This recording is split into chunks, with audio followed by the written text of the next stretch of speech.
English club man সিটির পর এবার ভারতে অবস্থিত বার্সেলোনা একাডেমিতে ট্রায়ালের আমন্ত্রণ পেলেন বাংলাদেশের খুদে মেসি খ্যাত রায়ান আব্দুল্লাহ। সামাজিক যোগাযোগ মাধ্যমে রায়ানের ভিডিও দেখে যোগাযোগ করেন বার্সেলোনার ভারতের কান্ট্রি ম্যানেজার আইতর অলমো। ভারতে অবস্থিত বার্সেলোনা একাডেমিতে যোগ দিতে রায়ানকে ট্রায়াল দেওয়ার আমন্ত্রণ জানান তিনি। এর আগে মালয়েশিয়ার ম্যানচেস্টার সিটির ট্যালেন্ট হান্টের আমন্ত্রণ পেয়েছিলেন রায়ান। প্রশংসা পেয়েছিলেন ইউরোপের বড় ক্লাবগুলোর। মেসিকে ছাড়িয়ে যাওয়ার ইচ্ছে পোষণ করা রায়ান আব্দুল্লাহকে এখন হাতছানি দিচ্ছে বার্সেলোনা একাডেমি।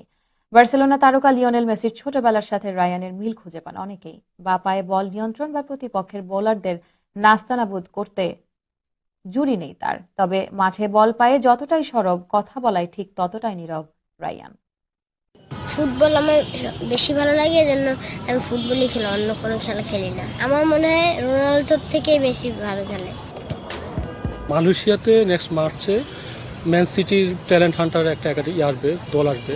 তো ওরা আমাদেরকে ওটা অনুযায়ী আপনাদেরকে অফার করে রাখছে। ক্লাবের ফিডব্যাক আলহামদুলিল্লাহ অনেক ভালো। ওরা আপনার খেলাটা দেখে অনেক ইমপ্রেস। বয়সটা এখন ছোট, ওরা আসলে চাচ্ছে 8-9 বছর 10 বছর 10+ হলে বেটার। ওরা এটা চাচ্ছে যে ওই পর্যন্ত আমাদেরকে একটু ওয়েট করার জন্য।